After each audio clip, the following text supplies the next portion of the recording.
Good evening everyone, I am doctor Manish Jaiswal. तो छत्तीसगढ़ में second round NEET 2022 counselling का result आ गया है और इसके साथ में अलॉटमेंट भी आ गया है। बट मॉपअप राउंड के लिए कोई भी अभी इसमें नोटिफिकेशन नहीं मेंशन किया गया है कि मॉपअप राउंड कब कराया जाएगा, लेकिन बहुत सारे बच्चों के क्वेरीज आ रहे हैं related to mop up round. Expected से कट ऑफ 5 नंबर 7 नंबर कम ही गया है, जितना हम पहले कट ऑफ एक्सपेक्ट कर रहे थे कि फाइनल कट ऑफ इतना जाएगा, क्योंकि नंबर ऑफ सीटें भी हैं जो छत्तीसगढ़ में गवर्नमेंट मेडिकल कॉलेज के लिए काफ़ी बढ़ गई हैं लास्ट ईयर के कंपेयर में।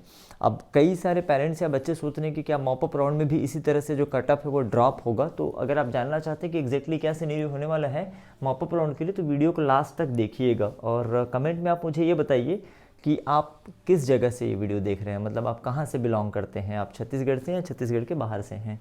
तो पहले मैं आपको कुछ चीज़ें क्लियर कर दूँ कि मॉपअप राउंड में सीटें कहाँ से आएंगी, राइट है ना। तो सबसे पहले ये इतने गवर्नमेंट मेडिकल कॉलेजेस हैं, आप साथ में प्राइवेट मेडिकल कॉलेज को भी कंसीडर कर सकते हैं और साथ में जो गवर्नमेंट डेंटल कॉलेज है उसके लिए भी ये मेथड कंसीडर कर सकते हैं। तो जितने भी गवर्नमेंट मेडिकल कॉलेज मैक्सिमम खुलना था छत्तीसगढ़ में, सबको परमिशन मिल गया है, जेएनएम से लेके महासमुंद तक, है ना। टोटल 10 गवर्नमेंट मेडिकल कॉलेज, ठीक है। अब इसमें जो ऑल इंडिया कोटा की सीटें हैं उसमें छत्तीसगढ़ डीएमई का कोई हक नहीं है। तो मॉपअप राउंड में वो सीटें हम लोगों को फिलहाल तो नहीं मिलने वाली हैं। जो ऑल इंडिया कोटा की सीटें हैं इस पे काउंसलिंग ऑल इंडिया के माध्यम से ही होगी।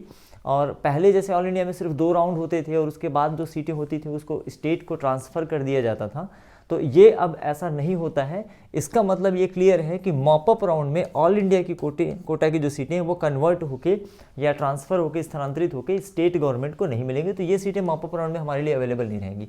अब ऐसे ही जो सेंट्रल नॉमिनी की जो सीटें होती थी, ठीक है, इसके आने के चांसेस रहते थे, बट ये भी अभी मॉपअप राउंड तक नहीं आता है, ठीक है। ज़्यादातर केसेस में ये स्ट्रे वैकेंसी राउंड में, मॉपअप राउंड के बाद जो राउंड होता है उसमें स्टेट को ट्रांसफ़र कर दिया जा सकता है, लेकिन उसमें भी उस स्थिति में जब सेंट्रल नॉमिनी से कोई उसमें एडमिशन न ले, तो अगर हम टोटल नंबर ऑफ सीट्स का 3% भी निकालें तो बहुत ज़्यादा सीटें नहीं होती हैं। अच्छा, 3% में पूरी तरह से स्टेट को वो ट्रांसफ़र नहीं होगा, क्योंकि बहुत सारे बच्चे as a central nominee candidate admission भी लेते हैं। चाहे हम बात करें जेएनएम मेडिकल कॉलेज की या हम बात करें सिम्स बिलासपुर या जगदलपुर राजनांदगांव, तो सेंट्रल नॉमिनी का लेते भी हैं। तो टोटल सीटें भी हैं उसका 3% भी अगर आप लेंगे तो बहुत नंबर ऑफ सीटें नहीं बनती हैं, राइट।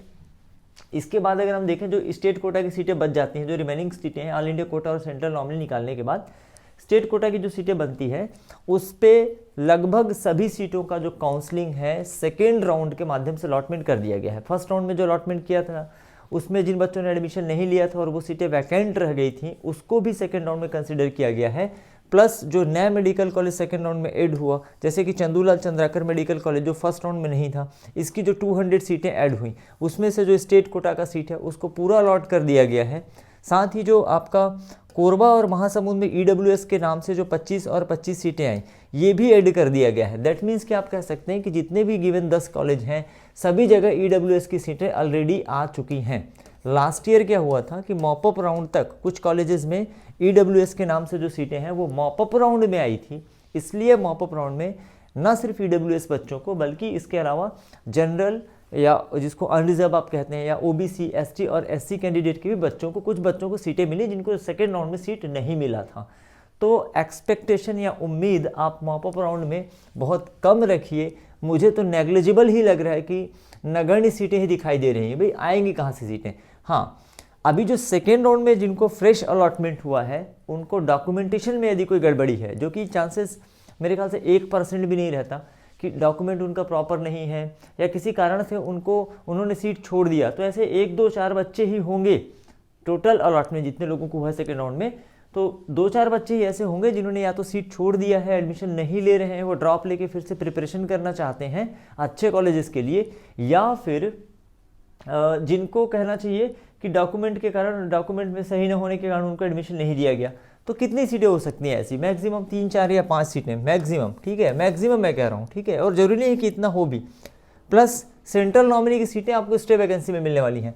तो मॉपअप राउंड में गवर्नमेंट कॉलेजेस के लिए सीटें आप खुद से कैलकुलेट कर लीजिए कि कितनी कम सीटें रहेंगी। तो आप कट ऑफ आप सोच रहे हैं कि कितना ड्रॉप होने वाला है। देखिए, कोई नया मेडिकल कॉलेज को परमिशन नहीं मिलेगा, आप ये भी मत सोचिए कि जैसे चंदूलाल को 200 सीटें मिल गई तो क्या जेएनए में भी सीटें बढ़ा दी जाएंगी या सिम्स बिलासपुर में, तो ऐसी कोई संभावना नहीं है, ना ही इस प्रकार की कोई बात भी चल रही है कि और भी किसी कॉलेज में और सीटें बढ़ाई जाएंगी क्या। ये मैक्सिमम नंबर ऑफ सीट्स थे जो अवेलेबल थे छत्तीसगढ़ में सेकेंड राउंड की काउंसलिंग के लिए, ठीक है। सबको ईडब्ल्यूएस की सीट मिल गई है तो और कोई सीट आने से रही।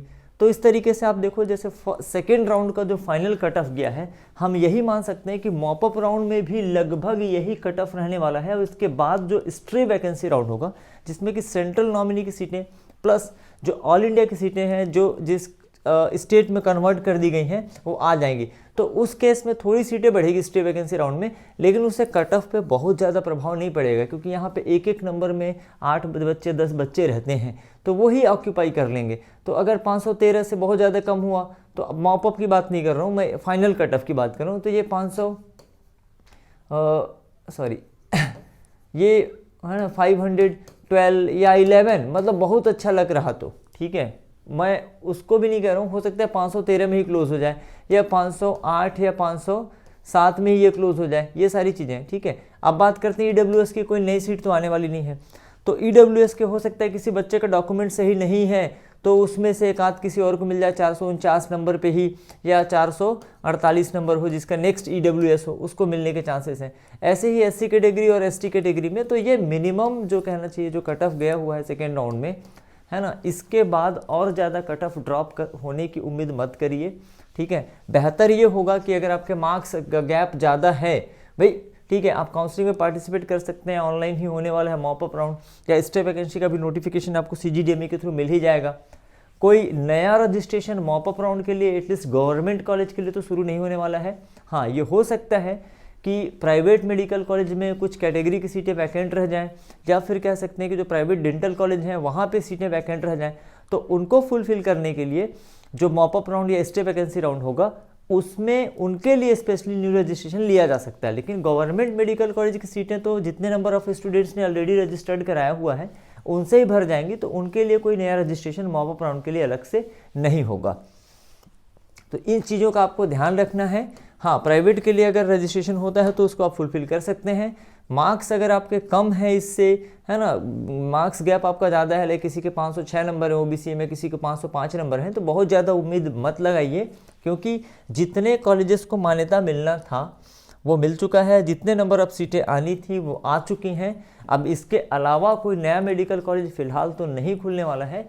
तो आप मत सोचिए कि मॉपअप राउंड में जैसे 2021 में कट ऑफ काफ़ी डिफरेंस दिख रहा था या 2020 के कट ऑफ में काफ़ी डिफरेंस दिख रहा था, तो उसके पीछे रीज़न थे, ठीक है, जो कारण मैंने आपको बताया कि नई सीटें ऐड हुई थी मॉपअप राउंड में। लेकिन इस बार मॉपअप राउंड में कोई नया सीट ऐड नहीं होगा।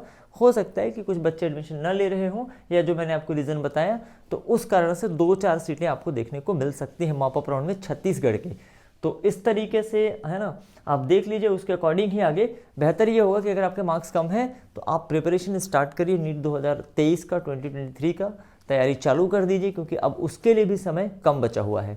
कहीं ये ना हो कि स्टे वैकेंसी और मॉपअप राउंड के चक्कर में आपका समय वेस्ट होते जा रहा है और फाइनली आपके पास नीट 2023 की प्रिपरेशन के लिए बहुत कम समय बचता है और आप इम्प्रूव नहीं कर पाते हैं। कट ऑफ का आप ट्रेंड देखिए, कट ऑफ का ट्रेंड देखिए, आपको ये पता चलेगा कि लास्ट ईयर के कंपेयर में कट ऑफ जो है काफ़ी कम गया हुआ है। 542 से सीधे 513 आ गया, मतलब जितना हमने एक्सपेक्ट किया था उससे कहीं कम, है ना। देखिए 508, अगर हम कैटेगरी में देखें तो काफ़ी कम कट ऑफ गया है। मतलब अगर आप बायोलॉजी का ही पेपर ठीक से सॉल्व कर लेते हैं अच्छे तरीके से, तो आप एसटी कैटेगरी के से बिलोंग करते हैं तो आपको एमबीबीएस मिल जाएगा ओनली बायोलॉजी के पेपर ढंग से सॉल्व करने से। और ये बहुत ज़्यादा वैली नहीं करने वाला है कि अगले साल सीधे कट ऑफ, है ना, 400 पहुंच जाएगा, नहीं होगा। लास्ट ईयर से 20-20 नंबर का डिफरेंस है, 20-25 नंबर का ही डिफरेंस है। तो बायोलॉजी का पेपर भी अगर आप बनाते हैं, एसटी कैटेगरी से बिलोंग करते हैं, तो आपका आराम से सिलेक्शन हो जाएगा एमबीबीएस में। और लगभग ये सारी सीटें तो नेक्स्ट ईयर रहने ही वाली हैं, है ना, अभी इस पर ज़्यादा कमेंट नहीं करेंगे। प्लस ये भी बात चल रही कि नेक्स्ट ईयर मतलब अगले साल 2023 में छत्तीसगढ़ में कुछ और भी नए मेडिकल कॉलेज गवर्नमेंट के ओपन होने वाले हैं जिनमें सीटों की संख्या बढ़ेगी। टोटल नंबर ऑफ सीट अगर 100 सीटें के 2 कॉलेज भी खुलते हैं तो 25 सीट ईडब्ल्यूएस को कंसीडर कर दिया जाए तो 2 नए और कॉलेज ऐड हो जाएंगे छत्तीसगढ़ में, ऐसी बात चल रही है।